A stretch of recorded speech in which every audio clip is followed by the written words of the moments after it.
In this episode, we find out how fast you can go on a boat that costs just $400.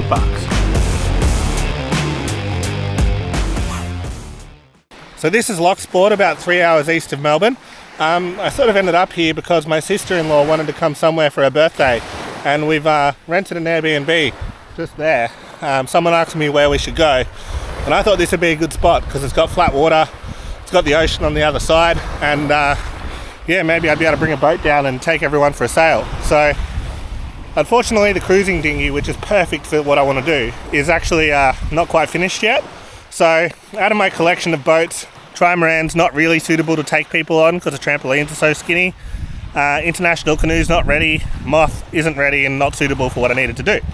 But in my collection, or our collection I should say, my fiance had this Paper Tiger that we bought for $400. When was that? Probably 2016. And we probably sailed it a handful of times at Easter and stuff while she was learning to sail. She just kind of enjoys going across the lake back and forward, sort of flying a hull and stuff. So it had then been sitting sort of in storage on our farm.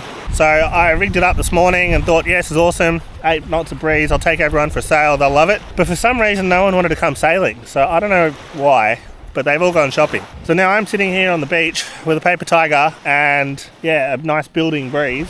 So we might as well do like a 14-foot cat review. I sort of acknowledge that a lot of the boats I have on this channel are probably a little bit out there for your average guy.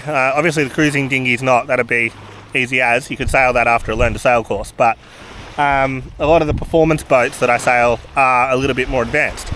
Whereas a 14-foot catamaran like this, you can pick one of these up or something like it, so a Hobie 14 or any of the other 14-foot cats in the world, Windrush, Murray Cat, you name it, they're all around on Facebook Marketplace, can be got cheaply, and you'll go probably about the same speed as a 29er or some of the slower skiffs, but with a lot more stability. We've had this kind of 8 to 11 knots coming from the northwest, but now it's just flicked around to the south, exactly as PredictWind said. Meant to be a good 15 to 20 knots, so we'll be able to, yeah, burn up and down the beach on a reach hopefully, and have some fun and see how fast this thing will go. So let's get out there.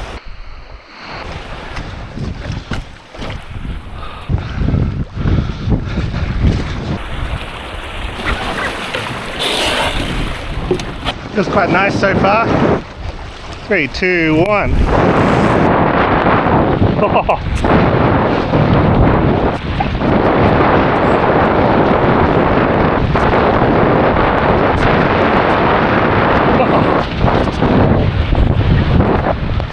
Alright, we're out to sea a bit, so now I can come back up.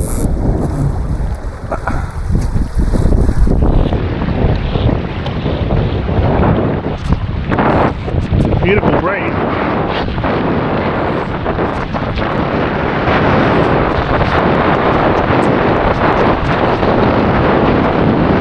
Another gust coming. 2, 1.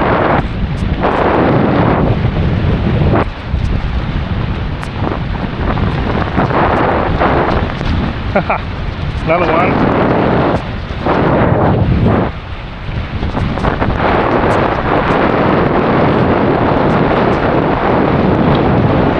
Very nice boat on the helm. I suppose it's got like rudders off an A-class. I don't know the exact ones, but they're very similar. Nice Larry Fay carbon boards. Here we go, breeze.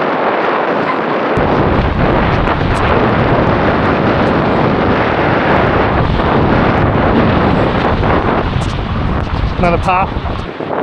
Probably choking the crap out of this rig. It's not the stiffest thing.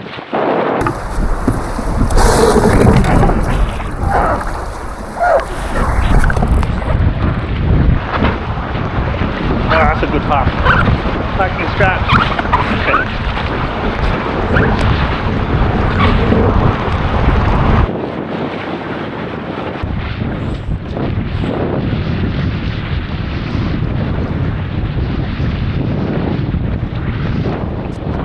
So these inner forestays on this thing, I don't really want to crank them too hard because I assume they depower you quite a lot.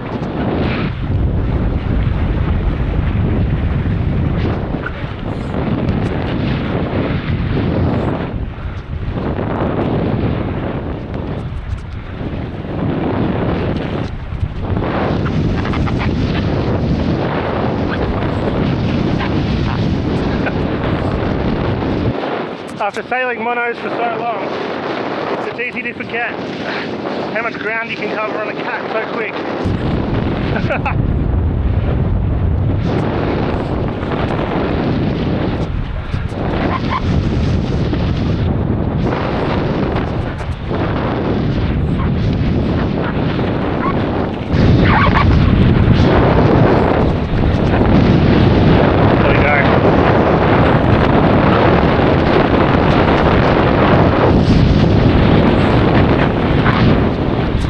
Another one. 3, 2, 1 on me now. I'll just tighten them up in case they do something. 3, 2, 1 on me now. Here we go.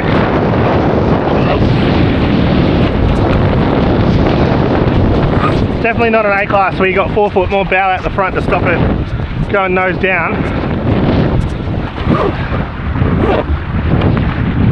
I'll just run downwind again, get some sea room. Okay, I'll just round up, go upwind again. So Vang / master rotation on.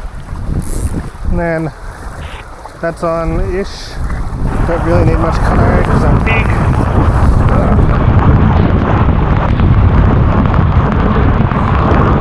I've always thought it's a good idea to have your feet under the hiking straps, even if you're not hiking, just because they're like a seat belt.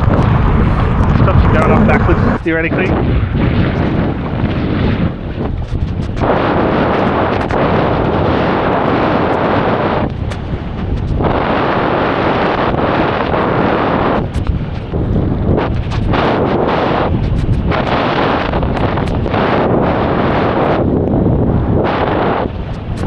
Another gust coming. 2, 1, here we go.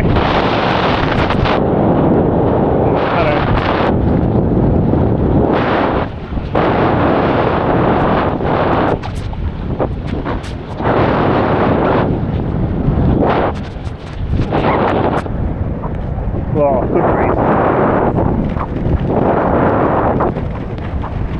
Like, I've sailed some pretty good boats in my time, like pretty much all the ones that I think I would have wanted to sail, I did get a chance to sail. And some of them are quite expensive, but we paid $400 for this boat in 2016, I think, on a road trailer. So I can't think of another thing you can get that is even close to this kind of thing in value, like not just in sailing, but if you go on Facebook Marketplace and look at motorbikes, or like, you look at like a dirt bike kind of thing or whatever that can go on the road and you can take out in the bush, like that's a couple of $1,000. This sort of boat, it doesn't, obviously it's not an A-class. We'll just go upwind here, bit of breeze.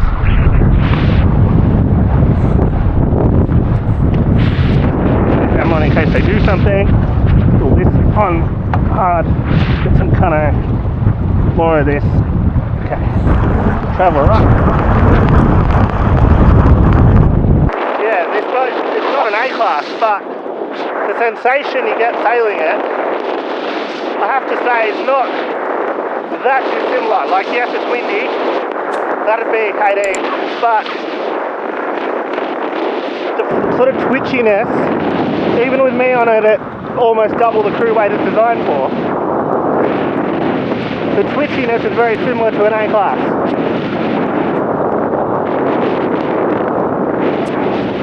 If you're looking for performance sailing on like a budget, this is actually pretty hard to beat.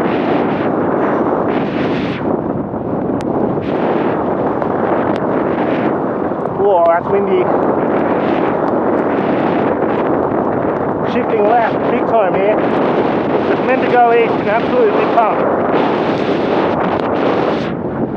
How windy is it if I'm right in Maine?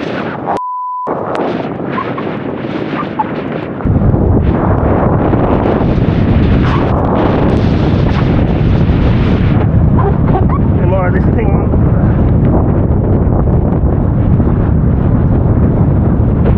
You feel the difference that made. The drag that got rid of.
breeze on. 2, 1, here we go.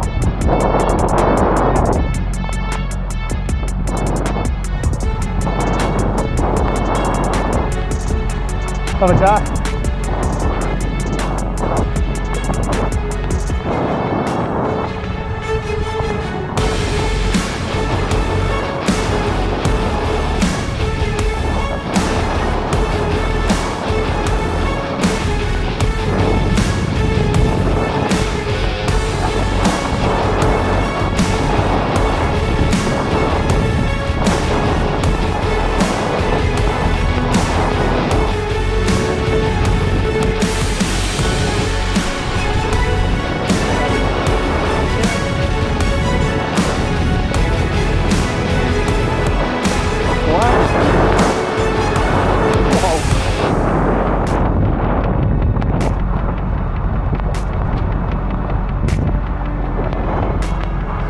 Gusting 2,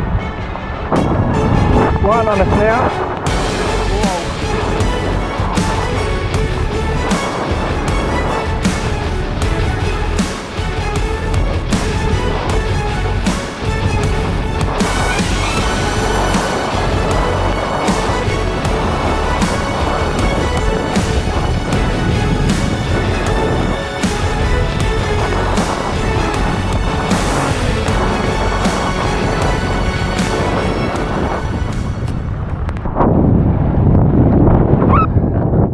Interesting fact about paper tigers is the first book I ever read with chapters was about paper tigers. It was called Ford Island.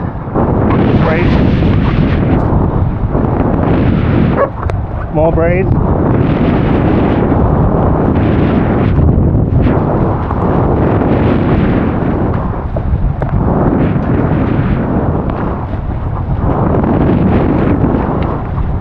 More breeze coming.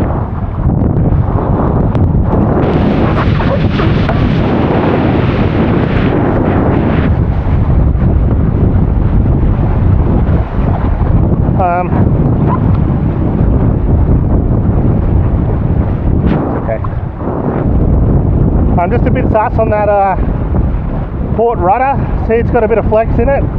This boat's had some rudder issues in terms of rudder fittings breaking over the past 2 years or so. This was a new set. It was meant to be okay, but so at some point back there, my GPS watch decided to disconnect from the camera, so I don't have the GPS data for that last run. I did, however, have my phone in my life jacket, so we can see that a $400 boat will do 14.9 knots without much effort. Okay, big puff. Just a massive thanks to the people that continue to support the channel on Patreon. It's greatly appreciated. So I did have a look at that rudder when I got in. It seems like most of the problem is just the slop between the sort of rudder box and the pin there. So it just needs a bush or something to go in there, which will tighten it right up. Anyway, thanks for watching. Remember to like and subscribe, and I'll see you next time.